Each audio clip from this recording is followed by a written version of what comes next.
வேத பகுதி வாசித்து அந்த வேத வாக்கியங்களின் பிரசங்கத்தை நாம் கேட்கலாம். யோசுவா 7:8 வாசிக்கலாம். ஆண்டவரே, ஆண்டவரே, இஸ்ரவேலர் தங்கள் சத்துருக்களுக்கு முதுகை காட்டினார்கள். இப்பொழுது நான் என்ன சொல்லுவேன்? நான் வாசிக்க கேட்ட இந்த வேத பகுதி பக்தன் யோசுவாவின் புலம்பல். அவன் புலம்பி தேவனுடைய சமூகத்தில் முகம் குப்புற விழுந்து, ஏன் சுவாமி இந்த தோல்வி எங்கள் வாழ்க்கையில் நீங்கள் அனுமதித்தீங்க என்று ஆண்டவரோடு தோல்விக்கான காரணத்தை கேட்டு அறிந்த நல்ல ஒரு பக்தன். ஆமென். நல்ல ஒரு தலைவன் சொல்லலாம். நம்ம வாழ்க்கையில தோல்வியோடு வாழ்ந்து கொண்டிருப்பது தேவ சித்தம் அல்ல. ஆமென். தோல்வியில் இருந்து மீண்டு எழுந்து நாம் தொடர்ந்து ஒரு வெற்றியுள்ள வாழ்க்கை வாழ வேண்டும். இந்த நாள் செய்தியின் தலைப்பு தோல்வியிலிருந்து வெற்றி. தோல்வியை எப்படி நாம் ஒரு வெற்றியாய் மாற்ற முடியும் என்றால், பக்தன் யோசுவா நமக்கு நல்ல திருஷ்டாந்தமாய் இருக்கிறார். ஒரு தோல்வியான வாழ்க்கையை ஒரு வெற்றியுள்ள வாழ்க்கையா எப்படி கொள்ள முடியும் என்றால், தேவ சமூகத்தில் முகங்குப்புற விழுந்து அழுது கண்ணீரோடு ஜெபிக்கிற நல்ல ஒரு ஜெப ஜீவியம். ஆமென். இவன் தோற்றதுக்கு அப்புறம் ஜெபம் பண்ணியிருக்கிறான். தோற்றதுக்கு முன்பாகவே ஜெபித்தால் இந்த தோல்வியே வந்திருக்காது. ஆமென். நீங்கள் தோல்வியோடு வாழ்வது தேவ சித்தம் அல்ல. இந்த யோசுவாவின் அடிச்சுவடுகளை பின்பற்றினால் நம்முடைய வாழ்க்கையில மிகப்பெரிய ஒரு வெற்றி காண முடியும். விசுவாசிக்கிறீங்களா? கரங்களை உயர்த்தி ஹல்லேலூயா. அவன் கேட்கிறான் ஆண்டவரிடத்துல, ஆண்டவரே, இஸ்ரவேல் தங்கள் சத்துருக்களுக்கு முன்பாக முதுகை காட்டினார்களே, இப்பொழுது நான் என்ன சொல்லுவேன் ஆண்டவரே? இஸ்ரவேல் ஜனம் இந்த எமோரியர்கள் கையில் விழுந்தார்கள். என்னுடைய பின்னணியை சொல்லி தோல்வி எப்படி ஜெயமாய் மாற்றிக்கொண்டான் பக்தன் யோசுவா. பின்னணியோடு தியானிக்கும் போது அந்த வசனத்தின் காணப்படுகிற கருப்பொருள்கள் நம்ம நல்ல புரிந்து கொண்டு ஒரு அர்த்தமுள்ள வாழ்க்கை வாழ முடியும். அல்லேலூயா. எத்தனை பேர் ஆயத்தமா இருக்கிறோம்? அல்லேலூயா. தோல்வி அடையும் போது நாம் என்ன செய்ய வேண்டும்? பக்தன் யோசுவா செய்தது போல ஒரு கருத்தான ஜெபம் பண்ணினால் தோல்வியின் காரணத்தை கர்த்தர் காண்பித்து கொடுப்பார்.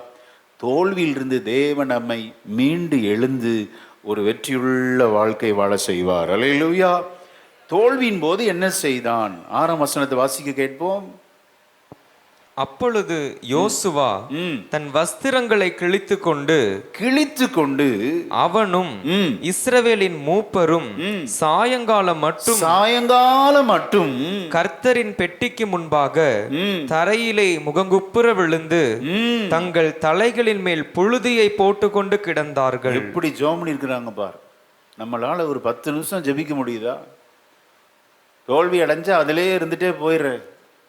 காலையிலிருந்து சாயங்காலம் மட்டும் தரையிலே முகம் குப்புற விழுந்து தேவனிடத்தில் தன்னுடைய தோல்விக்கான காரணத்தை, விடையலை அவர்கள் தேடுகிறார்கள் பார். நீ தோல்வியோடு வாழ்வது தேவ சித்தமே இல்லை. ஆமென். ஸ்தோத்திரம். அப்படி ஜெபிக்கும் போது கர்த்தர் பேசுவாரா? கண்டிப்பா பேசுவார். ஜெபத்தை கேட்கிறவர், பிரேயர் ஆன்சரிங் காட், ஜபத்துக்கு மறு உத்தரவு அருளி செய்கிறவர். கண்ணீரோடு தேவ சமூகத்தில் இன்றைக்கு காணப்படுகிற தேவ ஜனமே, இன்றைக்கு யோசுவாவின் அந்த தோல்வியிலிருந்து மீட்டு எழ செய்தவர் நம்மையும் ஆண்டவர் எழ செய்வார். அல்லேலூயா. இந்த தோல்விக்கு காரணம் என்ன அப்படின்னா, அதான் முதல் குறிப்பு. தோல்விக்கான காரணங்கள் என்ன? கவனிங்க. இதற்கு முந்தின அதிகாரத்தை நமக்கு தெரியும். இஸ்ரவேல் ஜனங்களுக்கு கர்த்தர் கொடுத்த மிகப்பெரிய வெற்றி எது? எரிகோ. எரிகோவை 13 விசை சுற்றி வந்தார்கள். 13 times. 6 நாள் 6 விசை. 7ஆம் நாள் 7 விசை, 7 13, டோட்டலா 13 விசை சுற்றி வந்தபோது எரிகோ கோட்டை உடைந்து நொறுங்கி மிகப்பெரிய வெற்றியை கண்டறிந்தார்கள். 27ஆம் வசனம் சொல்லுகிறது, வாசிக்க கேட்போம். 27ஆம் வசனம், இவ்விதமாய் கர்த்தர் யோசுவாவோடே கூட இருந்தா அவன் கீர்த்தி தேசமெங்கும் பரவிற்று. பெரிய வெற்றி. தேசமே யோசுவாவையும் இஸ்ரவேல் ஜனங்களையும் ஆண்டவரையும் புகழ்ந்து பாடுகிறது. நல்ல கவனிங்க, நம்ம வாழ்க்கையில் வெற்றி அடைவது மிக சிறந்தது. ஆனால் வெற்றியை ருசி பார்த்து கொண்டே இருப்போம் என்றால் அதுதான் மெத்தன போக்கை நம்முடைய வாழ்க்கையிலே அது அடைய செய்யும். மெத்தன போக்குன்னா என்ன? ஒரு அலட்சியம். அதான் இவ்வளோ பெரிய ஜெயம் எடுத்துட்டோமே, இவ்வளோ பெரிய சக்சஸ்ஃபுல்லாக வாழ்ந்துட்டு இருக்கிறோம், நமக்கு தோல்வி வருமா? வரவே வராதுங்கிற மெத்தன போக்கு. வெற்றியை அதிகமாய் ருசி பார்க்காதே. ருசி பார்த்தால் அது ஒரு பெரிய ஆபத்து. நம்மை நாம் அநேக நேரத்தில் ஆஸ்வாசப்படுத்தி கொள்கிறோம். நல்லா தானே வாழ்ந்துட்டு இருக்கிறோம், பெஸ்ட்டாக இருக்கிறோம், அப்புறம் நமக்கு என்ன குறை? ஒரு குறை இல்லை அப்படின்னு இந்த மெத்தன போக்கு இருக்கு பாருங்க. இதுதான் இஸ்ரவேலருக்கு பிரித்த ஒரு அடியாக இருந்தது. நீங்கள் தோல்வியை சந்தித்ததற்கான மிக முக்கியமான காரணம் என்ன அப்படின்னா, நீங்கள் ஏற்கனவே அடைந்த வெற்றியை அதிலே வாழ்ந்து கொண்டிருக்கிறீங்க. உங்கள் தோல்வி கூட உங்களுக்கு தெரியாமல் இருக்கு. தோற்று போனது கூட அறியாமல் வெற்றியை ருசி பார்த்து கொண்டே இருப்பதினால் மெத்தன போக்கு, அலட்சியம், எல்லாமே அவ்வளோ பெரிய வெற்றி அடைஞ்சிட்டோம், இவ்வளோ சக்சஸ்ஃபுல்லாக இருக்கு, நல்ல குடும்பம், பிஸ்னஸ், வீடு எல்லாம் இருக்கு, அப்புறம் என்ன எனக்கு குறை? அதுதாங்க மிகப்பெரிய ஆபத்து. ஹல்லேலூயா. எல்லாம் இருக்கிறது நல்லதுதான். ஒவ்வொரு வெற்றிக்கு பின்பாக மிகப்பெரிய ஒரு தோல்வி இருக்கிறது என்பதை தேவஜனம் மறந்துடக்கூடாது. ஆமென். எப்பவுமே மலையின் உச்சி அனுபவமா? மலை உச்சி கர்மேல்ல எலியா கொக்கரித்தான், அடுத்த நாளே பள்ளத்தாக்கின் அனுபவம். சூறை செடிக்கு கீழே போய் படுத்துட்டான். பார்த்தீங்களா? என்னைக்குமே சக்சஸ்ஃபுல்லாக இருக்க முடியுமா? நெவர். மறந்துடாதீங்க. அப்போ என்னதான் பாஸ்டர் செய்யணும் அப்படின்னா, எல்லா சக்சஸ்ஃபுல்லுக்கு பின்பாக நம்மை தாழ்த்தி ஒவ்வொரு நாளும் தேவனுடைய பாதத்தை நாம் அணுக வேண்டும். ஹல்லேலூயா. சத்தம் வரல? நல்ல கரங்களை உயர்த்தி ஹல்லேலூயா. Every day we are dependent. நல்லா புரிஞ்சுக்கோங்க. நம்ம சில நேரத்தில் வெற்றி அடைஞ்ச உடனே எல்லாம் சாதிச்சிட்டோம், நல்ல கை நிறைய சம்பாத்தியம், ஆஸ்தி, ஐஸ்வர்யம், நல்ல பலன், இது போதும் அப்படின்னு அந்த மெத்தனம் இருக்கு பார்த்தீங்களா, அது இருந்துடக்கூடாது. நீங்கள் டெய்லி ஜெயிக்கணும். அதுக்காகத்தான் இந்த சத்தியம். எத்தனை பேர் விசுவாசிக்கிறீங்க? ஹல்லேலூயா. ஒரு நாள் வெற்றி அடைந்து அடுத்த நாள் தோற்று போயிடக்கூடாது. எலியா அப்படி முந்தின நாளிலே கர்மேல் மலையில 850 தீர்க்கதரிசிகளை கொண்டு போட்டான். அடுத்த நாள் போதும் கர்த்தாவே நீ எடுத்துக்கொள்ளும். பார்த்தீங்களா? இந்த இது வரக்கூடாது. நமக்கு டெய்லி நம்ம சக்சஸ்ஃபுல்லாக இருக்கணும் அப்படின்னா ஒவ்வொரு வெற்றிக்கு பின்பாக we should alert, நாம் எச்சரிக்கை உடையவர்களாக இருக்க வேண்டும். இங்கே இஸ்ரவேல் ஜனத்தின் மிகப்பெரிய வெற்றி இவர்களுக்கு அடுத்த யுத்தத்தில் மிகப்பெரிய தோல்வியை காண செய்தது. காரணம் என்ன அப்படின்னா, இந்த ஆயி, நெக்ஸ்ட் ஆயி பட்டணம் சொல்லுவாங்க, ஏஐ. இப்போ இருக்கிற ஏஐ மாதிரி அன்னைக்கு ஆயி பட்டணம் வந்திருக்கு பாரு. ஆயி பட்டணத்தை எப்படி ஜெயிக்கலாம் அப்படின்னு இந்த யோசுவா கால்குலேட் பண்ணி கொஞ்சம் பேரை போய் அனுப்பி வேவு பார்த்துட்டு வர சொல்றார். அந்த வசனத்தை வாசிங்க. 2ஆம் வசனத்தை வாசிக்கலாம். யோசுவா 7:2. யோசுவா எரிகோவிலிருந்து பெத்தேலுக்கு கிழக்கில் உள்ள பெத்தாவேன் சமீபத்தில் இருக்கிற ஆயி பட்டணத்துக்கு போகும்படி ஆட்களை அனுப்பி, நீங்கள் போய் அந்த நாட்டை வேவு பாருங்கள் என்றான். அந்த மனுஷர் போய் ஆயியை வேவு பார்த்துட்டு சொல்றாங்க, பெருசாலாம் வேண்டாம், சாதாரண பட்டணம், ஈஸியா ஜெயிச்சிடலாம். இது விசுவாசத்தின் அடிப்படையில் சொல்லல. நீங்க நல்லா கவனிச்சீங்கன்னா 2:3 கர்த்தர்னு ஒரு பேரே வந்திருக்காது. கர்த்தருங்கிற பேர் வந்திருக்காது, கர்த்தர் ஜெயத்தை கொடுப்பாருங்கிற பேர் வந்திருக்காது. முழுக்க முழுக்க எதன் அடிப்படையில்னா தன்னம்பிக்கை, செல்ஃப் கான்ஃபிடென்ட் சொல்லுவாங்க. அது வேணும். ஃபஸ்ட்டு ஆண்டவர் மேல் நம்பிக்கை வச்சுட்டு அதுக்கப்புறம் வேணும். இது ஆண்டவரே டெலீட் பண்ணிட்டாங்க. கர்த்தருங்கிற ஒரு வார்த்தை இல்லை பாரு. 2ஆம் வசனம் 3ஆம் வசனத்தில் 3ஆம் வசனத்தை வாசிக்க கேட்போம். யோசுவாவினிடத்தில் திரும்பி வந்து அவனை நோக்கி, ஜனங்கள் எல்லாரும் போக வேண்டிய, எல்லாரும் போகணும்னு அவசியம் இல்ல, ஏறக்குறைய 2000-3000 பேர் போய் 2000-3000 பேர் தான் இருக்கிறாங்க. ஆயியை முறிய அடிக்கலாம்.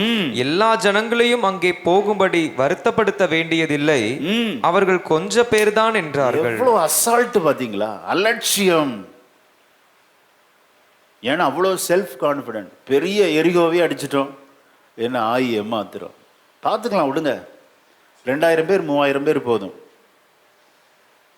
கர்த்தருங்கிற வார்த்தை இல்லை. உங்கள் வாழ்க்கையில் தோல்விக்கு மிகப்பெரிய காரணம் என்ன அப்படின்னா செல்ஃப் கான்ஃபிடென்ட். அது வேறு விதத்தில் சொல்லணும்னா ஓவர் கான்ஃபிடென்ட். அதனால தான் பெரிய அடி, பெரிய ஏமாற்றங்கள். ஒவ்வொரு வெற்றிக்கு பின்பாக ஒரு தோல்வி நிச்சயம். தேவ ஜனதை இனம் கண்டு கொண்டு அடையாளத்தை கண்டு கர்த்தரை சார்ந்து இருக்கும்போது கர்த்தர் நம்முடைய ஆமென் காரியங்களை தேவன் பார்த்து கொள்வார். ஹல்லேலூயா, ஆமென், சோத்திரம். மினிமம் அங்கே 12,000 பேர் இருந்தாங்க. நீங்கள் 8:25 வாசிங்க. 8:25 அந்த ஆயி பட்டணத்தில் எத்தனை பேர் இருக்கிறாங்க பாருங்க. அந்நாளிலே ஆணும் பெண்ணுமாக ஆயின் மனுஷர் எல்லாரும் 12,000 பேர் விழுந்தார்கள். ஆக டோட்டலா 12,000. இவங்க தப்பு கணக்கு போட்டாங்க. ஓவர் கான்ஃபிடன்ஸ் இருந்துச்சுன்னா ஜெயிச்சிடலாம், பார்த்துக்கலாம் அப்படின்னா எல்லாரையும் துச்சமா பார்க்க தோணும். ஏன்னா தங்களை பெரிதாக பார்த்து கொள்வது. கவனிக்கணும், நம்மை பற்றி என்னைக்கு நம்ம உயர்வா என்றோமோ அன்னைக்கு மிகப்பெரிய ஆபத்து இருக்குதான்.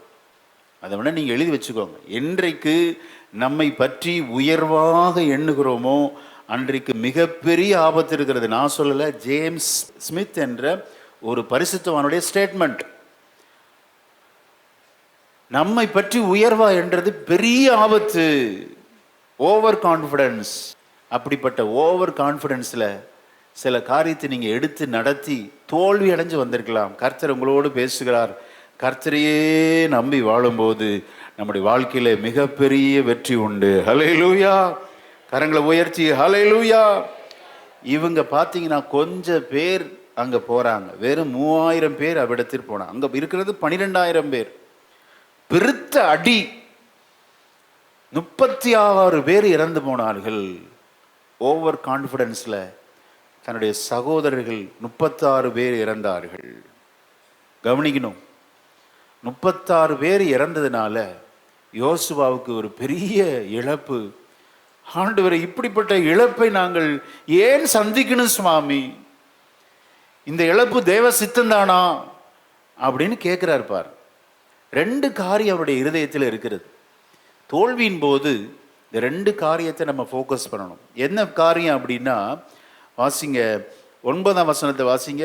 அவர் என்ன 2 காரியத்தை ஃபோக்கஸ் பண்ணி சொல்றார்.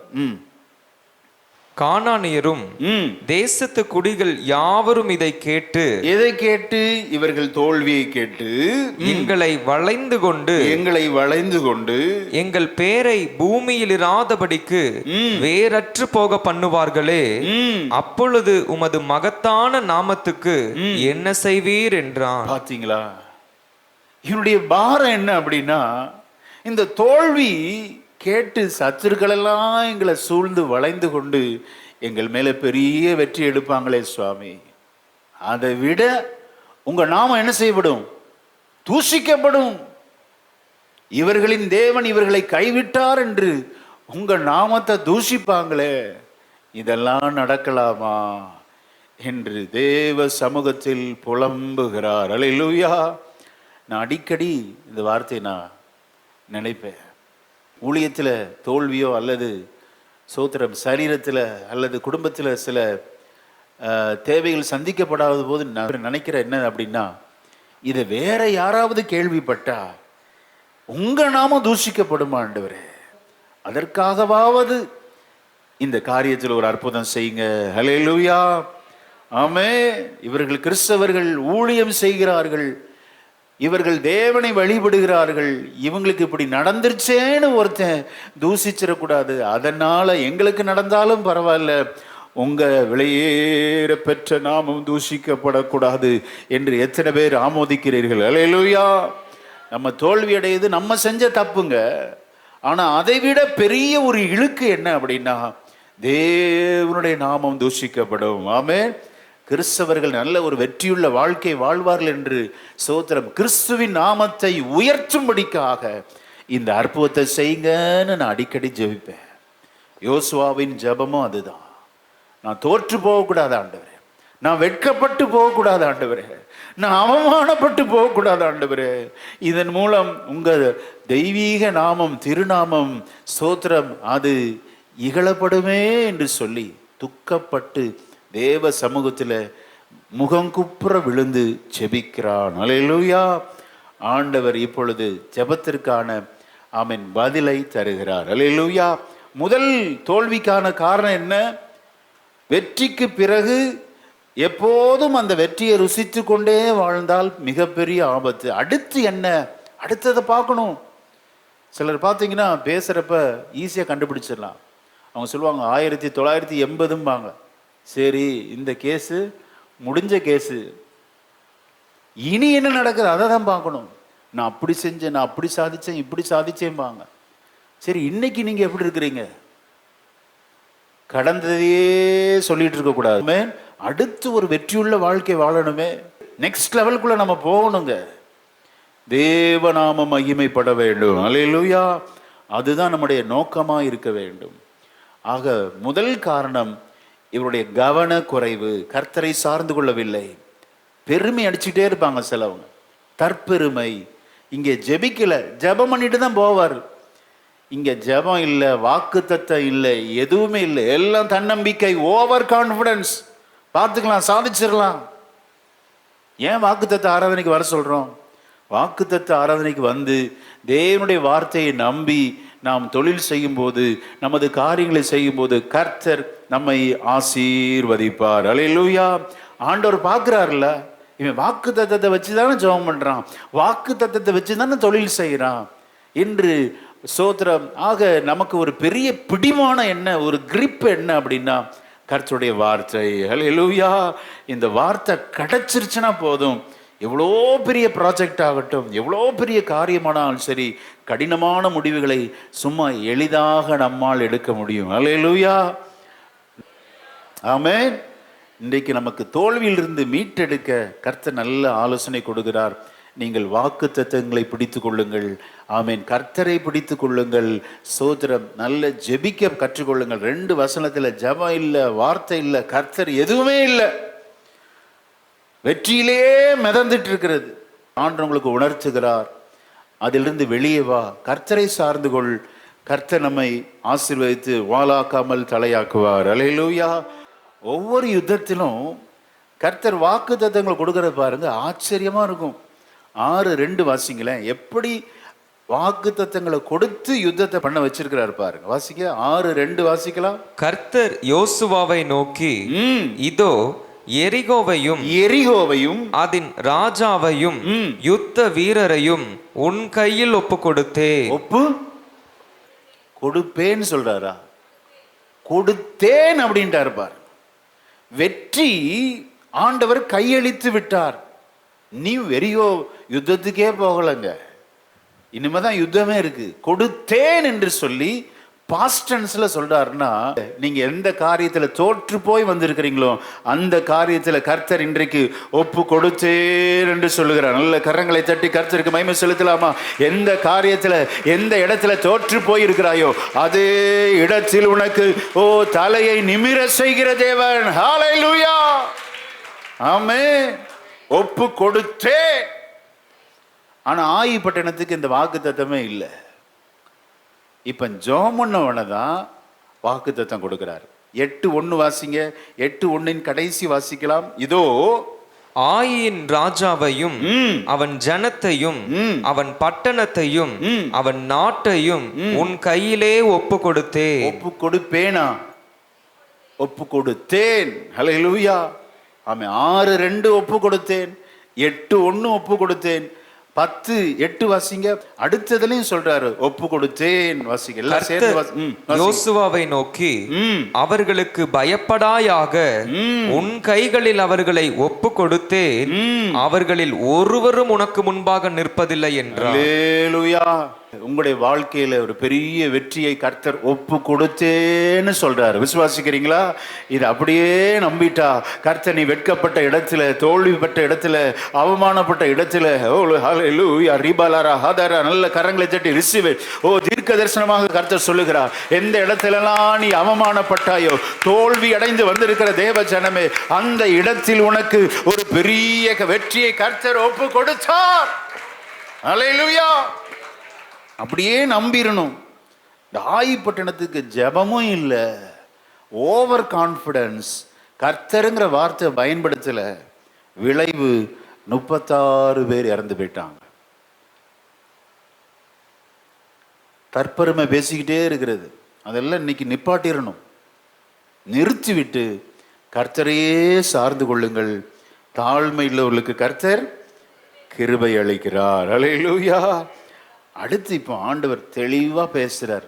முகம் குப்புற விழுந்து கிடந்து ஜெபிக்கிற யோசுவாவிடம் கர்த்தர் எவ்வளவு அழகா இடைபடுறார் பாருங்க. உங்களோடு ஆண்டவர் பேசுகிறார். இதே வார்த்தை கொண்டு இன்றைக்கு வந்திருக்கிற தேவ ஜனங்களோடு பேசுகிறார். 10ஆம் வசனத்தை வாசிக்கலாம். அப்பொழுது கர்த்தர் யோசுவாவை நோக்கி, எழுந்திரு, எழுந்திரு, நீ இப்படி முகங்குப்புற விழுந்து கிடக்கிறது என்ன? என்ன? இஸ்ரவேலர் பாவம் செய்தார்கள், நான் அவர்களுக்கு கட்டளையிட்ட என் உடன்படிக்கையை மீறினார்கள், சாபத்தீடானதில் எடுத்துக்கொண்டதும், களவு செய்ததும், வஞ்சித்ததும், தங்கள் பண்டம்பாடிகளுக்குள்ளே வைத்ததும் உண்டே. பண்டம்பாடிகளுக்குள்ளே வைத்ததும் உண்டே. கடந்த வாரம் முழுவதும் இந்த ஒரு வார்த்தை தான் என் இருதயத்தில் வந்து கொண்டே இருந்தது. தங்கள் பண்டம்பாடிகளுக்குள்ளே வைத்து கொண்டிருக்கிறாங்களே, இது இருந்தா நான் எப்படி ஜனங்களை ஆசீர்வதிக்கிறதுங்கிறார். கிளியரா பேசுறார். இப்படி விழுந்து கிடந்து ஜெபம் பண்ணிலாம் பிரயோஜனம் இல்லை, நான் சொல்றதை செய் அப்படிங்கிறார். விழுந்து கிடந்து ஜெபம் பண்ணதை அற்பமா நினைக்கல, அதனாலதான் பேசுறாரு. இப்படியே விழுந்துட்டு இருக்காத, தோல்வியே நினைச்சிட்டு இருக்கிறாத, தோல்வியில் ஒரு பெரிய வெற்றியை வைத்திருக்கிறேன், செய்ய வேண்டியதை நாம் செய்ய வேண்டும். அல்லேலூயா. ஆமென். ஆண்டவர் பண்டம்பாடிகளுக்குள்ள ஒளித்திருக்கிற சில குற்றங்களை இன்றைக்கு ஆண்டவர் வெளியே கொண்டு வரப்போகிறார். விசுவாசிக்கிறீங்களா? ஆமென். அப்படின்னா என்ன அர்த்தம்? அறிக்கையிடாத பாவங்கள். அறிக்கை செய்யணும். பாவத்தோடு வாழ்ந்து கொண்டிருந்தா தோல்வி மேல தோல்விதாங்க. இங்க ஆண்டவர் கிளியரா சொல்றார். அறிக்கையிடாத பாவத்தை தான் இங்கே சொல்லி வச்சிருக்கிறார். இவ்வளோ பாவத்தோடு வாழ்ந்துட்டு இருக்கிறையே, உனக்கு நான் எப்படி வெற்றியை தர முடியும்? நமது ஆண்டவர் மகா பரிசுத்தம் உள்ள தேவன். அல்லேலூயா. ஆமென். சோத்ரம். நான் பரிசுத்தர், ஆகவே நீங்கள் உங்கள் நடக்கைகள் எல்லாவற்றிலும் பரிசுத்தம் உள்ளவர்களா இருக்கணுமே. அசுத்தத்தோடு வாழ்ந்தா எப்படிங்க ஆசீர்வாதம் வரும்? பரிசுத்தம் இல்லாமல் அசுத்தத்தோடு வாழ்ந்து கொண்டு அறிக்கையிடாத பாவத்தோடு வாழ்ந்து கொண்டிருக்கிற தேவஜனம் ஒருபோதும் ஆசீர்வாதத்தை பெற்றுக்கொள்ள முடியாது. வேணா முந்தின நாள் அடைந்த வெற்றியை வேணா தப்பட்ட அடிச்சுக்கலாம், தொடர்ந்து நல்ல ஒரு வெற்றியுள்ள வாழ்க்கை வாழ முடியுமா அப்படின்னா முடியவே முடியாது. நல்லா புரிஞ்சுக்கோங்க. ரொம்ப சங்கடப்பட்டேன். ஏன் ஆண்டவரே என்ன ஊழியத்தில் வச்சிருக்கிறீங்க? இவ்வளோ கடந்து கத்துன்னு கத்துறோம், ஆனால் இப்படி சாட்சி இல்லாத ஜீவியத்தை கேட்குறப்ப ரொம்ப துக்கமாயிருதுங்க. தேவ ஜனம் நாம் நற்கந்தங்களாக இருக்க வேண்டும். அல்லேலூயா. இப்போ அந்த நபரை கேள்விப்பட்ட ஒருவர் யாராவது ஆராதனைக்குள்ளே வர முடியுமா? அவனே கெட்ட வார்த்தை பேசிகிட்டு இருக்கிறான், இவன் சொல்லி நான் வரணுமா? அப்போ எவ்வளோ இழுக்கு பாருங்க. ஆத்மா தான் அவங்களால பண்ண முடியாது. நற்கந்தம் ரொம்ப முக்கியங்க. நீங்கள் பெரிய சாதிச்சு அப்படியே கோடீஸ்வரர் ஆகணும்னு அவசியமே இல்லை. அது நான் ஜெபம் பண்ணவே மாட்டேன். இருக்கிற இடத்துல சாட்சியை நாம் காத்து கொண்டால் கேளாத ஐஸ்வர்யத்தை அப்பன் இயேசு தருவார். அல்லேலூயா. ஆமென். வேலை பார்க்கிற இடம், தொழில் செய்கிற இடத்துல 4 பேர் நம்மை வந்து விசாரிச்சா நம்மை பற்றி என்ன சொல்லணும்? நல்ல சாட்சி சொல்லணும். நற்கண்டம், இயேசுவை வெளிப்படுத்துகிறவர்கள் என்று சாட்சி சொல்லணுங்க. அது இல்லைன்னா எதற்கு? கிறிஸ்தவ ஜீவியமே சூனியம். ஆண்டுடைய மிகப்பெரிய வருத்தம், யோசுவாவே நீ முகம் குப்புற விழுந்து கிடக்கிறது என்ன? இஸ்ரவேல் ஜனங்களுக்குள் என் உடன்படிக்கையை மீறினார்களே, மீறி அவர்கள் களவு செய்து வஞ்சித்து தங்கள் பண்டம்பாடிகளுக்குள்ளே வைத்ததும் உண்டே அப்படிங்கிறார். அதை நீ எடுத்தாதான் நான் உனக்கு வெற்றியை தருவேன். உன் வீட்டுக்கு நடுவில் அது இருந்தா உனக்கு வெற்றியே வராது. நீ எத்தனை உபவாசம் போட்டாலும், முகம் குப்புற விழுந்து அழுது ஜெபம் பண்ணாலும் நான் கேட்கவே மாட்டேன் அப்படிங்கிற மாதிரி பதில் சொல்றார். ரொம்ப துக்கமா ஒரு மனுஷன் பேசுற மாதிரியே பேசுவார் பாருங்களேன். 13ஆம் வசனத்தை வாசிங்க. 13ஆம் வசனம். எழுந்திரு, எழுந்திரு, நீ ஜனங்களை பரிசுத்தம் பண்ணி சொல்ல வேண்டியது என்னவென்றால் நாளைய தினத்துக்கு உங்களை பரிசுத்தம் பண்ணிக் கொள்ளுங்கள். இஸ்ரவேலரே, இஸ்ரவேலரே, சாபத்தீடானது உங்கள் நடுவே இருக்கிறது. நீங்கள் சாபத்தீடானதை உங்கள் நடுவில் இருந்து விளக்காதிருக்கும் மட்டும் நீங்கள் உங்கள் சத்துருக்களுக்கு முன்பாக நிற்க கூடாது என்று இஸ்ரவேலின் தேவனாகிய கர்த்தர் சொல்லுகிறார். சாபத்தீடானது உங்கள் நடுவில் இருந்து விலக்காதிருக்கு மட்டும். அதென்ன சாபத்து ஈடானது? கர்த்தருக்கு பிடிக்காதது, அருவருக்கப்படத்தக்கது. நம்முடைய ஆண்டவர் போதும் அசுத்தத்திற்கு துணை போகாத தேவன். அல்லேலூயா. பாவங்களை பார்க்க மாட்டாத சுத்த கண்ணன். பாவிகளை நேசிக்கிறாருங்க, ஆனா பாவத்தை மறந்துடக்கூடாது. இன்னைக்கு கிருபையின் உபதேசம் என்ன சொல்றாங்கன்னா, பாவிகளை நேசிக்கிறா, நீ பாவம் என்னன்னாலும் செய்யலாம் அப்படிங்கிறான். Hyper grace teaching. அதான், உன் சரீரம் பரலோகத்துக்கு போகல, நீ என்னன்னாலும் பண்ணிக்கோ. உன் ஆவி தானே பரலோகத்துக்கு போகுது. ஆத்மா சுத்தமா இருந்தா போதும். எப்படி டீச்சிங் பார்த்தீங்களா? அதை கேட்டு இன்னைக்கு நிறைய விசில் தான், ஒரே ஆட்டம் பாட்டம். ஆண்டவர் ஒருபோதும் அசுத்தத்திற்கு துணை போகாத தேவன். அல்லேலூயா. உங்கள் நடுவில் இருந்து விலக்காதிருக்கு மட்டும் அப்படியே சத்துருட்ட கொடுத்துருவார். ஃபுல்லா தோல்வி தாங்க. ஏன் தோல்வி? ஏன் இழப்பு? ஏன் நஷ்டம்? இருதயத்தில் கசப்பு, வைராக்கியம், கோபம், அசுத்தம், காம விகாரங்கள், மோகம், இச்சை, ஆண்டவருக்கு பிடிக்காத அருவருப்புலாம் இருந்துச்சுன்னா கர்த்தர் ஒருபோதும் நமக்கு வெற்றியை தரமாட்டார். சத்துருக்களுக்கு முதுகு காட்ட பண்ணுவார். அது என்ன சத்துருக்களுக்கு முதுகு காட்ட பண்ணுவார்? சத்துரு இப்படி வர்றான்னா நம்ம இந்த மார்பு நெஞ்சை காட்டினா எதிர்த்து நிற்கிற அனுபவம். முதுகு காட்டினா என்ன அர்த்தம்? அவன் நம்மளை துரத்துறான்னு அர்த்தம். அவன் துரத்த நம்ம ஓடுறன்னு அர்த்தம். அந்த வாழ்க்கை ஆயிரும். கவனமா இருக்கணும். நம்மை ஆண்டவர் நிமிர்ந்து நிற்க செய்கிற தேவன். அல்லேலூயா. ஆமே. நீங்க மட்டும் இதை நீங்க உங்க இருதயத்திலிருந்து எடுக்காம இருந்தா உங்க கூடவே இருக்கவே மாட்டேங்கிறார். ரொம்ப துக்கப்பட்டு சொல்றார். 12ஆம் வசனத்தின் கடைசி பகுதி வாசிக்கலாம். 12 கடைசி. நீங்கள் சாபத்தீடானதை உங்கள் நடுவில் இருந்து நிக்கிரகம் பண்ணாவிட்டால் இனி உங்களோடு இரே. நீ உன் சொந்த நம்பிக்கையில எல்லாம் செஞ்சுக்கோ, செல்ஃப் கான்ஃபிடென்ட்ல செஞ்சுக்கோ, ஓவர் கான்ஃபிடென்ட்ல பண்ணிக்கோ, நான் கூட இருக்க மாட்டேன் அப்படிங்கிறார். வாழ்க்கை தோல்விதான்.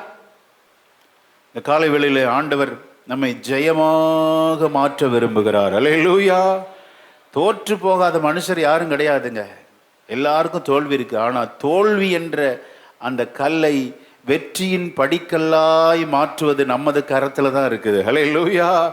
இப்போ விழுந்துட்டா அப்படியே விழுந்தே இருப்பீங்களா? தூசியை தட்டி என்ன செய்வோம்? எழுந்திருப்போம். மீண்டும் அந்த தவறை செய்யாதபடி அந்த பண்டம் பாடிகளுக்குள் ஒளித்து வைத்திருக்கிற சாபத்தீடானதை எடுத்து போட எத்தனை பேர் ஆயத்தமா இருக்கிறோம்? ஹல்லேலூயா. ஆமே. நீங்க எடுத்து போட்டால் இன்றிலிருந்து நீங்க எழுதி வச்சுக்கோங்க. சோத்திரம், உங்களுக்கு கர்த்தர் மிகப்பெரிய வெற்றியை தருவார். ஓ, நீங்கள் சத்துருக்களுக்கு முன்பாக ஓட போவதில்லை, நீங்கள் அநேக சத்துருக்களை துரத்துவீர்கள். நல்ல கரங்களை தட்டி ஹல்லேலூயா, ஹல்லேலூயா, ஹல்லேலூயா, ஹல்லேலூயா. உங்களை ஜெயிக்க கர்த்தர் அழைக்கிறார். ஓ மகனே, மகனே, இன்னும் நீ தோற்று போய் வாழ்கிற வாழ்க்கை அல்ல. ஓ, இழப்பின் மத்தியிலே வாழ்கிற வாழ்க்கை அல்ல. இப்போ எப்படி சரி செய்வது?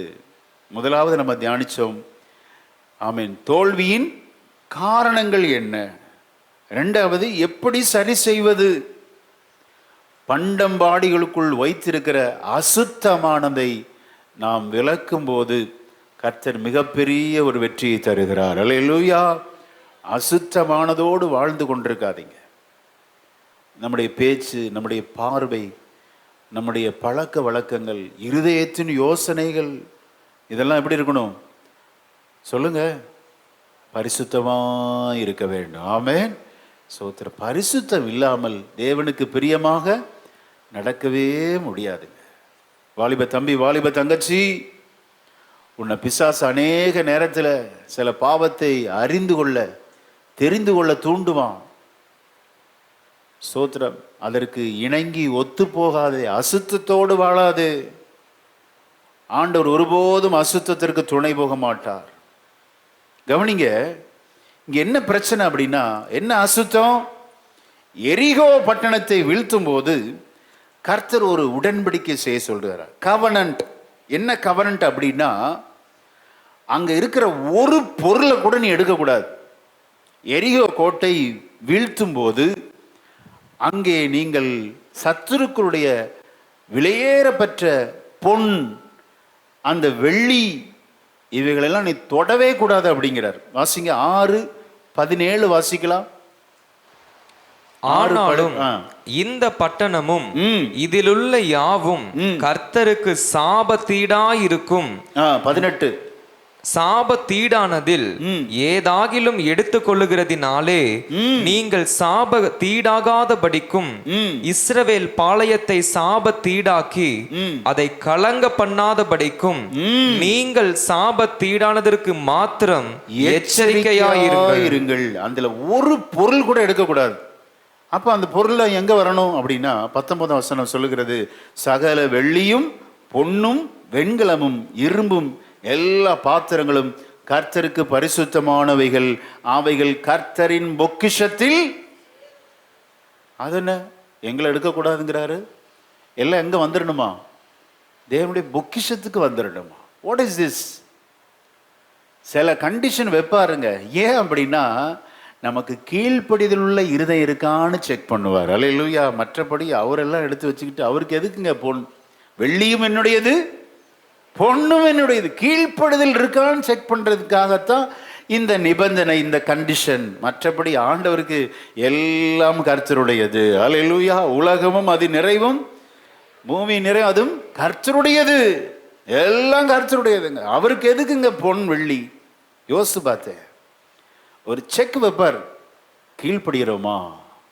பலியை பார்க்கிலும் கீழ்ப்படிதலே உத்தமம். நம்ம டச் பண்றோமான்னு பார்ப்பார். இந்த ஆகான்னு ஒருத்தன், அவன் ஆகாதவனாகவே போயிட்டான். அவன் என்ன பண்ணிட்டான் அப்படின்னா, இந்த பொன் பாலம், ஒரு பாபிலோனிய சால்வையை 200 சேக்கல் வெள்ளி இதை எடுத்து யாருக்கும் தெரியாம எங்க போய் ஒளிச்சு வச்சுட்டான்? வீட்டுக்குள்ள நடுவுல போய் குழி தோண்டி புதைச்சு வச்சுட்டான், மூடிட்டான். அவன் எடுத்து வைத்ததை ரொம்ப அழகா சொல்றது வேதம். 21 வசனம் வாசிக்கலாம். 7:21. கொள்ளையிலே நேர்த்தியான ஒரு பாபிலோனிய சால்வையையும் 200 வெள்ளி சேக்களையும் 50 சேக்கல் நிறையான ஒரு பொன் பாலத்தையும் நான் கண்டு அவைகளை இச்சித்து எடுத்துக்கொண்டே இதோ அவைகள் என் கூடாரத்தின் மத்தியில் பூமிக்குள் புதைந்திருக்கிறது, வெள்ளி அதன் அடியில் இருக்கிறது என்றான். வெள்ளி அடியில் வச்சிருக்கிறான். கிளியரா சொல்லிட்டான். நல்ல கவனிங்க. இந்த வசனத்திலிருந்து அநேக போதனைகளை தேவன் நமக்கு கற்பித்து கொடுக்க விரும்புகிறார். ஆமென். சோதனைகளின் 4 படிகள் எப்போ டெஸ்ட்டு நமக்கு வருது அப்படின்னா, இந்த 4 தவறை செய்து தேவனை விட்டு விலகிடுவோம். ஆண்டவருக்கு பிரியமில்லாததை தொடர்ந்து பார்ப்பது. கண்ணு ரொம்ப டேஞ்சர். கண்ணு தான் பாவத்தின் வாசலாக இருக்கிறது. கண்ணை கரெக்டாக வச்சுக்கணும். கண்ணில் கோட்டையை விட்டுட்டோம், டோட்டல் கொலாப்ஸ்ட், எல்லாம் முடிஞ்சிடும். முதல்ல இந்த சோதனைகளில் 4 படிகள் என்ன அப்படின்னா, கண்டு, அந்த வசனத்தை பாருங்க, அவைகளை, 2வது என்ன, இச்சித்து, 3வது எடுத்துக்கொண்டு, 4வது ஒளித்து வைத்தார். இந்த 4 தவறு செய்யாமல் பார்த்துக்கணும். பார்க்கறது தப்பு இல்லை, அது மேலே இச்சை அடுத்த தூண்டப்படுகிறது, அடுத்த டெஸ்டிங். இச்சித்து அதை எடுத்துக்கொண்டு ஒளித்து வைத்தான். அல்லேலூயா. நல்லா கவனிங்க, நம்ம என்றைக்கு ஆண்டவரும் யாரும் பார்க்கக்கூடாதுன்னு மூடி வைக்கிறோமோ, கர்த்தர் எல்லாம் வெளிப்படுத்திடுவார். ஆமென். ஆனால் என்னைக்கு மூடி வச்சதை, ஆண்டவரே இதெல்லாம் தப்பு பண்ணிட்டேன்னு சொல்லி இருதயத்தை திறந்து ஆண்டவர்கிட்ட காண்பித்து கொடுத்து மன்னிப்பு கேட்குறோமோ, கர்த்தர் எல்லா பாவங்களையும் மூடி விடுவார். அல்லேலூயா. எத்தனை பேருக்கு புரிஞ்சிச்சு? இருதயத்திலேயே மூடி வச்சிருந்தா அவர் திறந்து காமிச்சு அவமானப்பட்டுருவோம்.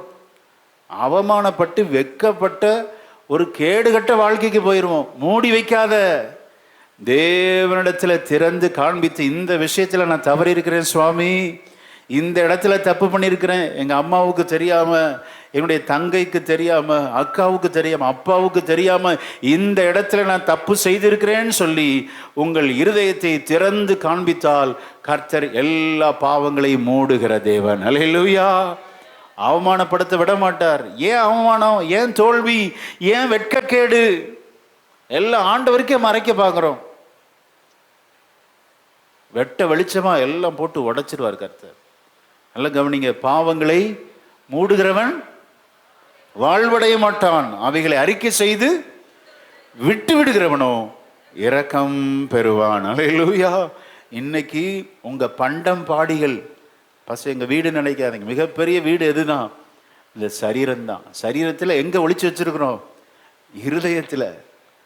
ஆமென். இருதயத்தின் உள் அறையில் அதை திறந்து நீங்க தேவனிடத்தில் இன்றைக்கு அற்புதம் செய்த, நான் விசுவாசிக்கிறேன், உன் மனைவிக்கு தெரியாம சில தவறு செஞ்சிருக்கலாம், உங்க புருஷனுக்கு தெரியாம சில தவறு செஞ்சிருக்கலாம். இன்றைக்கு உங்க இருதயத்தை திறந்து தேவனிடத்தில் அறிக்கையிட்டால் மிகப்பெரிய வெற்றியை நீங்கள் காண்பீர்கள். அல்லேலூயா. வெற்றி நிச்சயம். விசுவாசிக்கிறீங்களா? இது எப்படி சரி செய்ய முடியும்?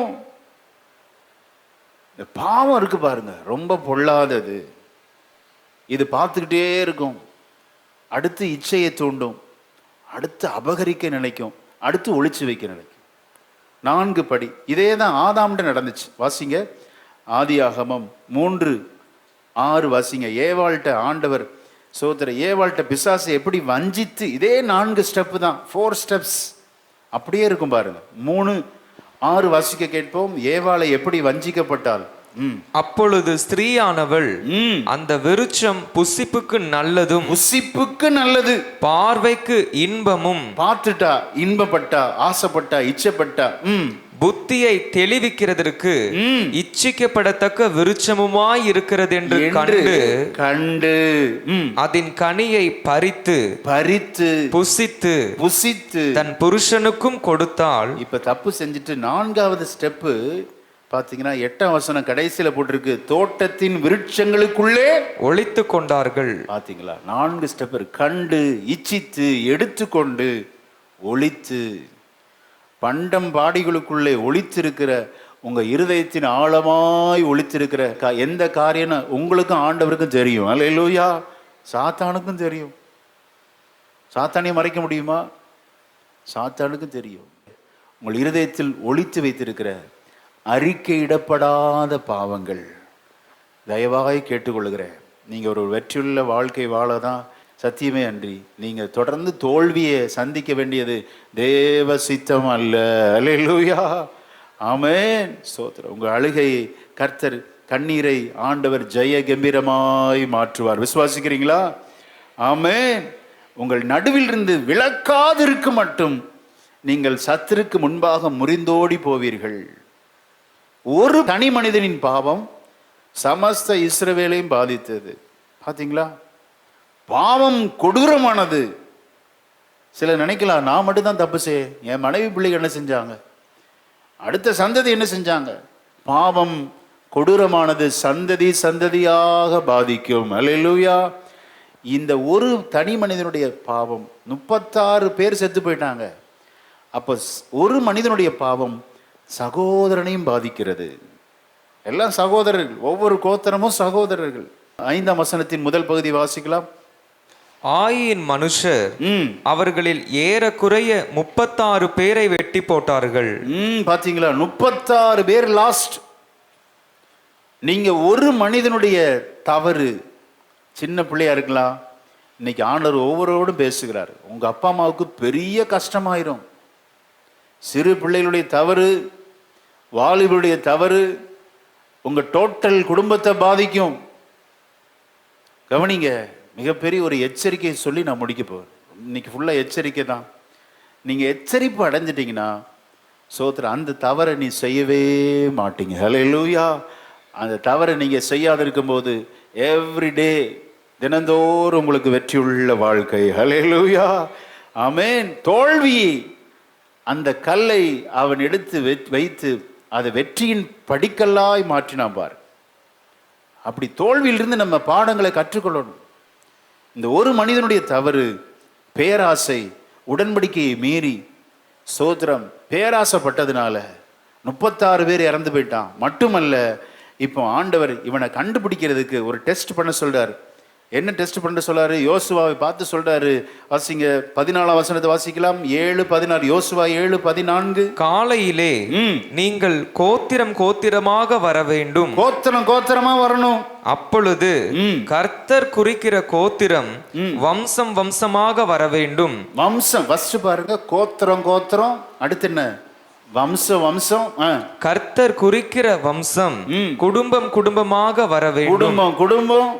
கர்த்தர் குறிக்கிற குடும்பம் பேர் பேராக வர வேண்டும் என்று சொல். ஏன் டைரக்டா ஆண்டவர் தூக்கி இருக்கலாமே, ஆகான்னு தூக்கி இருக்கலாம். நீங்க கவனிச்சிங்களா? ஃபர்ஸ்ட் கோத்திரம் கோத்திரம், அடுத்து வம்சம் வம்சம், அடுத்து குடும்பம் குடும்பம், அடுத்து பேர் பேரா. ஏன் இவ்வளோ டிலே பண்றாரு அப்படின்னா, இப்படி ஒவ்வொரு கோத்திரத்தை கூப்பிடுறப்ப கூட இவன் வந்துட மாட்டானா, மனம் திரும்பிட மாட்டானா, சான்ஸ் கொடுக்கிறாரு. Always giving chance. ஆண்டவரால் முடியாதா? ஆகான்னு அடிச்சு தூக்கி இருக்கலாம்.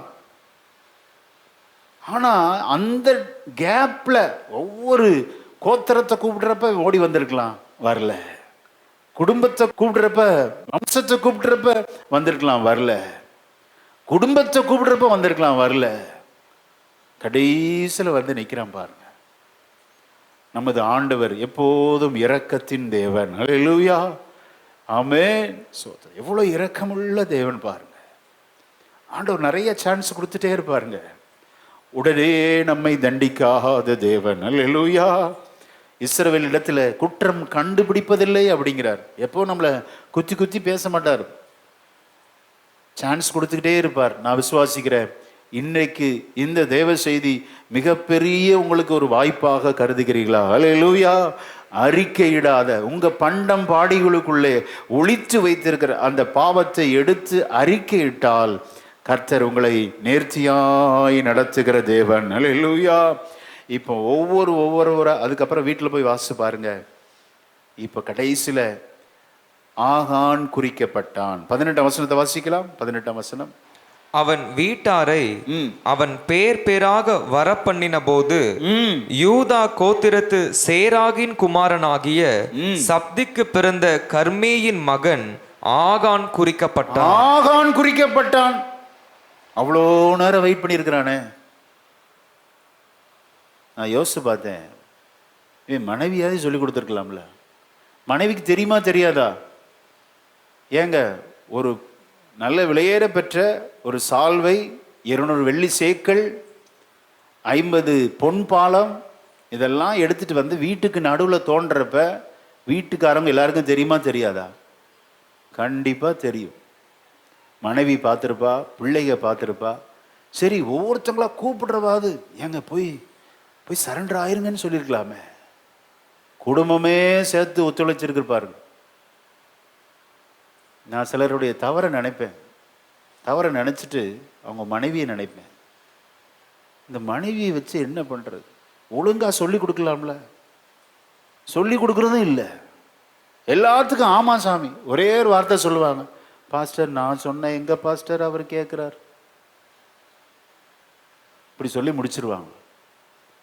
மனைவி ஆனவளுக்கு தான் முழு உரிமை இருக்குங்க. தாய் கூட அவளை கண்டிக்க மாட்டான். ஒவ்வொருடைய ஆண் மகனின் வெற்றிக்கு பிறகு யாரு தான்? ஒரு பெண் தான். அதில் யார் அப்படின்னா மனைவி தான். என்ன கேட்டா மனைவி தான் முக்கியமான ஒரு கதாபாத்திரம். சொல்லி கொடுக்கணும்ல, நீ பண்றது எல்லாமே ரைட்டியா அப்படின்னு சொல்லலாமா? கண்டிக்கிறதுக்கு முழு அதிகாரம். கண்டிக்கணும்னா பெரம்படுத்தலாம் இல்லை. புருஷனை கிறிஸ்துவின் ஸ்தானத்தில் வைக்கணும். அவர் கிறிஸ்துவ நடந்தா, கிறிஸ்து இல்லாமல் வேற மாதிரி நடந்தா அன்போடு சொல்லி கொடுக்க வேண்டும். அல்லேலூயா. கண்டிக்கிறதுக்கு உரிமை இல்லை. மிக சாந்தமா அவர் நல்ல மூடில் இருக்கிறப்ப அவர் செய்த தவற இப்படி பண்ணியிருக்கிறீங்க பாருங்க, இதை ஏன் நீங்க மாத்திக்க கூடாது அப்படின்னு சொல்லணும். மனைவிக்கும் புத்தி இல்லை, கடைசி வர தன்னை தனியா காமிச்சுக்கிறது. நான் எவ்வளோ சொன்னாலும் கேட்க மாட்டாரு பாஸ்டர். மற்றதெல்லாம் எவ்வளோ சேர்ந்து டிஸ்கஸ் பண்ணி செய்கிறீங்க, பரிசுத்தத்துக்கு அடுத்த காரியத்தை ஏன் டிஸ்கஸ் பண்றது இல்லை? இன்னைக்கு ஆண்டவர் கேட்குறாருங்க. ஏன் இவ்வளோ தூரம் மனைவி பிள்ளைகள் சேர்த்து சொல்கிறேன் அப்படின்னா, இந்த ஒரு தனி மனிதனுடைய தவறு அந்த முழு குடும்பமும் அழிந்தது. அதான் ரொம்ப வேதனையாக இருக்கும். மனைவி பிள்ளைகளும் ஆசைப்பட்டாங்களா? ஆசைப்படலை. அந்த எரிகோ கோட்டையின் அந்த தகர்ந்து விழும்போது இந்த ஒரு தனி மனிதனுடைய பேராசை குடும்பத்திற்கே ஒரு பெரிய அழிவை உண்டு பண்ணினது. பார், இவனையும் இவன் மனைவி பிள்ளைகள் மிருக ஜீவன்கள் எல்லாவற்றையும் சுட்டரித்து போட்டார்கள். யோசித்து பார்த்தேன், ஆண்டவர் அவ்வளோ கொடூரமான தேவனா? தேவன் அப்படிப்பட்ட கொடூரமான தேவன் அல்ல. ஒருவன் செய்த தவறுக்கு பிள்ளைகள் தண்டிக்கப்படலாமா? ஆகான் செய்த தவறுக்கு மனைவி தண்டிக்கப்படலாமா? ஏன் மிருக ஜீவன்கள் தண்டிக்கப்படலாமா? என்னையா இது? நீதியா இதெல்லாம்? உபாகமம் 24:16 வாசிங்க, ரொம்ப கிளியரா போட்டிருக்கிறார். ஆண்டுடைய யார் தண்டிக்கப்படணும் யார் தண்டிக்கப்படக்கூடாது என்பதை மிக தெளிவாக சொல்லப்பட்டிருக்கிறது. உபாகமம் 24:16. பிள்ளைகளுக்காக பிதாக்களும் பிதாக்களுக்காக பிள்ளைகளும் கொலை செய்யப்பட வேண்டாம். அவனவன் செய்த பாவத்தின் நிமித்தம் அவனவன் கொலை செய்யப்பட வேண்டும். ஆகான் மட்டும்தான் நியாயப்பிரமாணத்தின்படி என்ன செஞ்சிருக்கணும்? கொலை செய்யப்பட்டிருக்கணும். ஆனா வேதம் கிளியரா சொல்லுது யாரெல்லாம் கொலை செய்யப்பட்டார்கள். வாசிங்க. இப்ப கண்டுபிடிச்சு அப்படி தட்டி தூக்கிட்டாங்க. தூக்கி இப்ப இஸ்ரவேல் ஜனங்கள் நடுவில் அவனை நிறுத்தி யாரெல்லாம் கொலை செய்யறாங்க? 24ஆம் வசனத்தை வாசிக்கலாம். யோசுவா 7:24. அப்பொழுது யோசுவாவும் இஸ்ரவேலர் எல்லாரும் கூட சேராகின் புத்திரனாகிய ஆகாரையும் சால்வையையும் பொன் பாலத்தையும் அவன் குமாரரையும் குமாரத்திகளையும் அவன் மாடுகளையும் கழுதைகளையும் ஆடுகளையும் அவன் கூடாரத்தையும் அவனுக்குள்ள யாவையும் எடுத்து ஆகோர் பள்ளத்தாக்குக்கு கொண்டு போனார்கள். அங்கே யோசுவா, நீ எங்களை கலங்க பண்ணினது என்ன? இன்று கர்த்தர் உன்னை கலங்க பண்ணுவார் என்றார். அப்பொழுது இஸ்ரவேலர் எல்லாரும் அவன் மேல் கல் எறிந்து அவைகளை அக்கினியில் சுட்டெரித்து கற்களினால் மூடி. போதும். ஒரே ஒரு மனிதனுடைய தவறினால் முழு குடும்பமும் அழிந்தது, சுட்டரிக்கப்பட்டது. தேவனுடைய நியாய தீர்ப்பு பார்த்தீங்களா? ஏன் இப்படிப்பட்ட தீர்ப்பை ஆண்டவர் செய்கிறார்? பரிசுத்தத்தில் ஒருபோதும் நோ காம்ப்ரமைஸ். இன்னைக்கு ஆண்டவர் யாரோட தீர்க்கமா பேசுறாருன்னு தெரியல. அசுத்தத்தோடு வாழ்ந்து கொண்டிருப்பது தேவ சித்தம் அல்ல. ஹல்லேலூயா. என் ஜனம் பரிசுத்தமுள்ளவர்களாய் இருக்க வேண்டும். ஆமென். நான் பரிசுத்தர், ஆகையால் நீங்கள் உங்கள் நடக்கையில் எல்லாவற்றிலும் கெட்ட வார்த்தை பேசக்கூடாது, அசுத்த சிந்தனை வரக்கூடாது. சதா எப்பவும் ஆபாசத்தையே பார்த்துக்கிட்டு இருக்கிறது, அதெல்லாம் ஒதுக்கி வச்சிடணும். இன்னைக்கு நீங்க அறிக்கையிட்டு போனால் கர்த்தர் உங்களை பரிசுத்தப்படுத்தி சோத்திரம் தோல்வியுற்ற இடத்துல கர்த்தர் உங்களுக்கு பெரிய ஒரு வெற்றியை தருவார். அல்லேலூயா. ஆமென். இவன் யாருடைய குமாரன்? சேராகின் புத்திரன் ஆகான். இந்த சேரா யாருங்க? ஆதியாகமம் 38:30 வாசிக்கலாம். பிற்பாடு கையில் சிவப்பு நூல் கட்டியிருந்த அவனுடைய தம்பி வெளிப்பட்டான். அவனுக்கு சேரா என்று பெயரிடப்பட்டது. சேரா யார் தெரியுங்களா? தாமாருக்கும் மாமனாருக்கும் பிறந்த தவறான உறவிலே இருக்கப்பட்ட அசுத்த சந்ததி. சந்ததியும் அசுத்தம், அவன் மகன் ஆகானும் அசுத்தம். ஆண்டவர் பார்க்கிறார், எல்லாம் சுட்டரிக்கிறார். அப்ப நீங்க கேட்கலாம், பாஸ்டர் ஆண்டவர் கிருபை உள்ளவர் இல்லையா? இதே தாமாருக்கு பிறந்தது யார் அப்படின்னா, அந்த முந்தின வசனம் பாருங்க, யார் போட்டிருக்கு? அதனாலே அவனுக்கு பாரேஸ் என்று பெயரிட்டது. பாரேஸ் யாரு? 2 பேரும் ட்வின்ஸுங்க. ஒருத்தன் ஏற்றுக்கொள்ளப்பட்டான், ஒருத்தன் அருவருப்பின் சந்ததியாய் மாறும். பாரேஸ் யார் அப்படின்னா, இயேசு கிறிஸ்துவின் வம்ச வரலாறு சொல்லப்பட்டிருக்கிறது. பாத்தீங்களா? ஒருத்தன் மோசம் போனா அசுத்த சந்ததி, ஆனா அதே அசுத்த சந்ததி தான் பாரேஸ் இயேசு கிறிஸ்துவின் வம்ச வரலாறுக்குள்ள வர்றான். அது எப்படி? அப்ப ஆண்டவர் அநீதியின் தேவனா? இல்ல. அவரவர் செய்த கிரியைக்கு தக்க பலன் அவரவர் மேல் வரும். சேரா சரியில்லை, அவன் பிள்ளையும் சரியில்லை, அவன் பிள்ளைகளுடைய டோட்டல் குடும்பத்தையும் கர்த்தர் சுட்டரித்தார் பார். ஆனா பாரேஸ் அவன் வம்ச வரலாறுக்குள்ள வர்றான் அப்படின்னா கர்த்தர் நீதியுள்ள தேவன். அல்லேலூயா. அப்ப இவன் சரியில்லாதனால தான் அவனை சுட்டரிச்சிருக்கிறார். பரிசுத்தத்திற்கு ஒருபோதும் ஆண்டவர் நோ காம்ப்ரமைஸ். இப்ப இஸ்ரவேல் ஜனம் அறிஞ்சிருக்கணும், ஓஹோ ஒரு மனிதன் தவறு செய்தா முழு குடும்பமும் இப்படி அழிக்கப்படுகிறதே, அப்ப ஒருபோதும் நம்ம தவறு செய்யக்கூடாது என்ற அந்த பரிசுத்தத்திற்கு ஒரு அழுத்தம் கொடுக்க தான் கர்த்தர் இப்படிப்பட்ட நியாய தீர்ப்பை அன்றைக்கு செய்தார். அல்லேலூயா. நாதாப் அபியூ பரிசுத்த ஸ்தலத்திற்குள் மீறினார்கள். மோசே மட்டுமா? ஆசரிப்பு கூடாரத்தில் பரிசுத்த ஸ்தலத்தில் யாருமே போக முடியாதா என்று அந்நிய அக்கினியை கொண்டு வந்த இடத்துல அடித்தார், செத்தார். பரிசுத்தத்திற்கு விரோதமாக செயல்பட்டால் அடிதான், மறந்துடக்கூடாது. ஊசா உடன்படிக்கை பெட்டி தவறி விழப்போகிறதேன்னு தொட்டான், அதே இடத்துல அடித்தார், அவன் செத்தான். அனனியா சப்பிரால் நமக்கு எல்லாருக்கும் தெரியும், பொய் சொன்னார்கள், தேவ சமூகத்தில் ஊழியரிடத்தில் பொய் சொன்னார்கள், ஆண்டவர் அடித்தார், செத்தார். இதிலிருந்து ஒரு கன்க்ளூஷன் சொல்லலாம், பரிசுத்தத்திற்கு அடுத்த காரியத்தில் ஆண்டவர் ஒருபோதும் சமரசம் செய்யவே மாட்டார். அல்லேலூயா. எதற்கு இதெல்லாம் எழுதப்பட்டிருக்கிறேன்னா, நம்ம அந்த தவறு செஞ்சிடக்கூடாது. நீங்களும் நானும் அசுத்தமான காரியங்களை செய்து தேவனிடத்திலே தண்டனை பெறக்கூடாது என்பதற்காகத்தான் இவைகளெல்லாம் நமக்கு திருஷ்டாந்தமாக எழுதப்பட்டு வைத்திருக்கிறதே ஒழிய நம்ம தவறு செஞ்சு நாமும் இப்படி சாகணும்னு அல்ல. அல்லேலூயா. தப்பா புரிஞ்சுக்க கூடாது, ஆண்டவரை மிஸ் அண்டர்ஸ்டாண்ட் பண்ணிடக்கூடாது. உங்களுக்கு தெளிவாக சொல்லித்தரேன், இப்படிப்பட்ட தண்டனை இங்கு வருகிற ஒருவருக்கும் வரவே கூடாது. அல்லேலூயா. ஆண்டவர் இரக்கமுள்ள தேவன். ஆமென். இப்போ இந்த அசுத்தம் வெளியே போனது, ஆகான் வெளியே போன உடனே கர்த்தர் இப்போ யோசுவாவோடு மிக அழகாக பேசுகிறார். அதான் 8ஆம் அதிகாரம் 1ஆம் வசனத்தை வாசிக்க கேட்போம். 8:1. ஆகான் வெளியே போனாதான் கர்த்தர் நம்ம கூட இருப்பார். ஆகான் வெளியே அந்த நடுவில் இருந்து விலக்கப்பட்டாதான் சத்துருக்கு முன்பாக ஒரு பெரிய ஜெயத்தை கர்த்தர் நமக்கு தருவார். 8:1 வாசிங்க. அப்பொழுது கர்த்தர் யோசுவாவை நோக்கி, எப்பொழுது கர்த்தர் யோசுவாவை நோக்கி? ஆகான் சுட்டெரிக்கப்பட்ட பின் கர்த்தர் யோசுவாவை நோக்கி, நீ பயப்படாமலும் கலங்காமலும் இரு. நீ யுத்த ஜனங்கள் யாவரையும் கூட்டிக் கொண்டு எழுந்து ஆயி பட்டணத்தின் மேல் போ.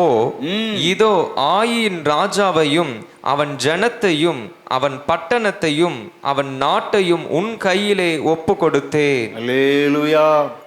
நல்ல சத்தத்தை உயர்த்தி அல்லேலூயா. நீ பயப்படாமலும் கலங்காமல் இரு. நீ பயப்பட வேண்டாம். இன்னைக்கு ஆண்டவர் தமது ஜனத்தோடு பேசுகிறார். ஏன் நீ பயப்படுற மகளே? இதே வார்த்தையை கொண்டு கர்த்தர் அநேகரோடு இடைவிடுகிறார். உனக்கு ஏன் இந்த பயம்? ஏன் உனக்கு கலக்கம்? சத்ருவுக்கு முன்பாக நீங்கள் முறிந்தோடி போக மாட்டீர்கள். வெட்கப்பட்ட இடத்துல, தோற்று போன இடத்துல கர்த்தர் நமக்கு ஒரு பெரிய ஜெயத்தை வைத்திருக்கிறார். விசுவாசிக்கிறீங்களா? ஹல்லேலூயா. உங்களுக்கு ஒப்பு கொடுத்தேன் என்று சொல்லுகிறார்.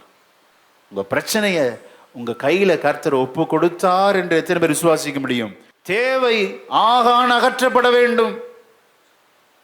ஆகான ஒட்டி இருக்கிற அவன் மனைவி, பிள்ளைகள், மிருக ஜீவன்கள் எல்லாம் அகற்றப்பட வேண்டும். இரக்கமே காட்டக்கூடாது பாவத்திற்கு. சில இடத்துல ஆண்டவர் விளக்குனார்னா விளக்குனதுதான். இல்லை பாஸ்டர், இன்னார்ட்ட மட்டும் நான் கொஞ்சம் ஐக்கியமா இருக்கட்டும். நெவர். முழு குடும்பத்தையும் கர்த்தர் புறக்கணிக்கிறார் பாரு. சில வேத வல்லுநர் சொல்றாங்க, ஏன் மனைவி பிள்ளையை கொண்டாங்க? மனைவி துணை போயிருக்கிறாளே, தவறுன்னு சொல்லணும்ல. அதான் மனைவி துணைன்னு என்ன? வினையா இருக்கக்கூடாது. எதை தவறோ அதை பக்குவமா புருஷன்ட்டு சொல்லணும். புருஷனும் மனைவியுடைய தவற பக்குவமா சொல்லி புரிய வச்சு பரிசுத்தம் உள்ளவர்கள் ஆக வேண்டும் என்பது நாம் தேவனுடைய சித்தமா இருக்கிறது. அல்லேலூயா. அப்ப துணை போயிருப்பா. குழி தோன்றப்ப தெரிஞ்சிருக்காதா? வீட்டுக்கு நடுவில் குழி தோன்றான்னா கண்டிப்பா வீட்டாருக்கு தெரிஞ்சிருக்கு. துணை போகிறவர்களுக்கும் அதுதான் கதி. பாவத்தோடு விளையாடி கொண்டிருக்கிற ஒரு சிலருக்கு ஐக்கியம் இருக்கிறது இன்றைக்கு கர்த்தர் கண்டித்து உணர்த்துகிறார். நீங்க பாவம் செய்யல, நீங்க தவறு செய்யல, ஆனால் பாவம் செய்கிறவரோடு துணை போகிறீர்களே, அதுவும் பெரிய தவறுங்க. அவர்களை விட்டு விலகு, நான் உன்னை ஆசீர்வதிப்பேன் என்று கர்த்தருடைய ஆவியானவர் இன்றைக்கு இந்த திருச்சபையிலே திருவிழம் பற்றுகிறார். ஆமென். நான் எல்லாரையும் நேசிப்பேன் பாஸ்டர். நேசம் நல்லது. கர்த்தர் வெறுக்கிறத நம்ம என்ன செய்யணும்? வெறுக்கணும். கர்த்தர் அருவருக்கிறத நம்ம அருவருக்கணும். அதாங்க உண்மையான அன்பு. கணவன் மனைவிக்குள்ள அன்பு இருக்கு அப்படின்னா, கணவனுக்கு பிடிக்காதது யாருக்கும் பிடிக்கக்கூடாது. மனைவிக்கும் இல்லை, எனக்கு எங்கள் அப்பா அம்மா சொல்லி கொடுத்துருக்குறாங்க, நான் இப்படி தான் இருப்பேன், நான் மாறவே மாட்டேன். உங்களுக்கு பிடிக்கலன்னா எனக்கு பிடிக்கக்கூடாதுன்னு எங்கே இருக்கு? நல்லா கவனிங்க. அதே போல புருஷனுக்கு பிடிக்காதது மனைவிக்கு என்ன செய்யக்கூடாது? பிடிக்கக்கூடாது. உங்களை நீங்கள் மாற்றிக்கிட்டாதான் அது அற்புதமான குடும்பம். ஆமென். புருஷனுக்கு பிடிக்காதது உங்களுக்கு பிடிக்கும், உங்களுக்கு பிடிக்கிறது அவருக்கு பிடிக்காது அப்படிங்கிற குடும்பம் நரகல் தாங்க. நரக வேதனை இருக்கும் அந்த இடத்துல. விட்டு கொடுக்கணும். நாம் மணவாட்டி சபை, நமது மணவாளன் இயேசு, அவருக்கு பிடிக்காதது நமக்கும் பிடிக்காததே, அவருக்கு பிடித்ததை நமக்கும் பிடிக்கணும். பரிசுத்தத்துக்கு நோ காம்ப்ரமைஸ். ஒருபோதும் ஆண்டவர் சமரசமாக மாட்டார். தேவஜனம் புரிந்து கொள்ளுங்கள். சாபத்தீடானதை நாம் சோத்திர இருதயத்தின் நடுவிலே, வீட்டின் நடுவில் வைத்திருந்தால் கர்த்தர் நம்ம கூட இருக்க மாட்டார். தொடர் தோல்விகள். இதை தேவஜனம் புரிந்து கொள்ளணும். அதென்ன கர்த்தருக்கு பரிசுத்தமானது? கர்த்தருக்கென்று உரியதை நாம் தொடவே கூடாது. அல்லேலூயா. என்ன சத்தம் வரல? கர்த்தருக்கு உரியதுன்னா கர்த்தருக்கு உரியதுதான். அதுல போய் கை வச்சு பார்ப்போம் அப்படின்னு விளையாடாதீங்க. கர்த்தர் நம்ம கூட வர மாட்டார். நான் சிம்பிளா சொல்லி முடிக்கிறேன். எது கர்த்தருக்குரியது? நம்முடைய வாழ்க்கையிலே முதன்மையானது கர்த்தருக்குரியது. அல்லேலூயா. நீங்க எதெல்லாம் முதன்மையானதுன்னு நினைக்கிறீங்களோ, எதெல்லாம் தி பெஸ்ட் நினைக்கிறீங்களோ, அதெல்லாம் யாருக்குரியது? கர்த்தருக்குரியது. அதுல போய் கை வைக்க கூடாது. 3 பிள்ளைங்க இருக்கிறாங்க. எந்த பிள்ளை பெஸ்டா படிக்குதோ அந்த பிள்ளை தான் பைபிள் காலேஜ் அனுப்பி வைக்கணும். ஆகாது, ஒன்றும் படிக்காத கேஸில் எங்கே அனுப்பி வைக்கக்கூடாது, பைபிள் காலேஜ் அனுப்பி வைக்கக்கூடாது. தி பெஸ்ட் கர்த்தருக்கு கொடுக்கறது எல்லாம் இதுதான், தி பெஸ்ட். அதை நீங்கள் டச் பண்ணிடக்கூடாது. டச் பண்ணீங்கன்னா அது ஆண்டுடைய பரிசுத்தமானதில் கை வைக்கிறீங்கன்னு அர்த்தம். அதிகாலை நேரம் கர்த்தருக்குரியது. ஹல்லேலூயா. முதன்மையான நேரம் கர்த்தருக்குரியதுங்க. அதை நமக்காக செலவிடாதீங்க. சில குறைவு இருக்கலாம், இன்னைக்கு மாற்றிக்கோங்க, அதில் போய் டச் பண்ணாதீங்க. அதையும் நீங்கள் உங்கள் சம்பாத்தியத்துக்காக செலவிடாதீங்க. அதிகாலை நேரம் கர்த்தருக்குரியது. ஆமென். அது முதன்மையானது. நல்ல பலன், நல்ல பலன் இருக்கிறப்ப நல்ல கைத்தட்டி ஆராதிக்கணும். பலனை தேவ சமூகத்தில் செலவிடுங்கள். ஆமென். அது கர்த்தருக்குரியது. ஆமென். உங்க தாளந்து கர்த்தருக்குரியதுங்க. உங்க நல்ல தாளந்த தேவனுடைய சபை வளர்ச்சிக்காக செலவிடுங்கள். அது பரிசுத்தமானது. ஆமென்.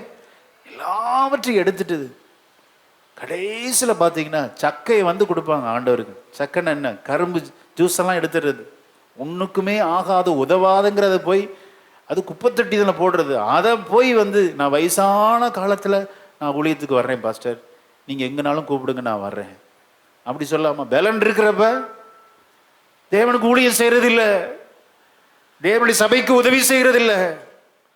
உங்களுடைய சிறந்த தாளந்து கர்த்தருக்குரியது. ஆமென். எத்தனை பேர் ஆமோதிக்கிறீங்க?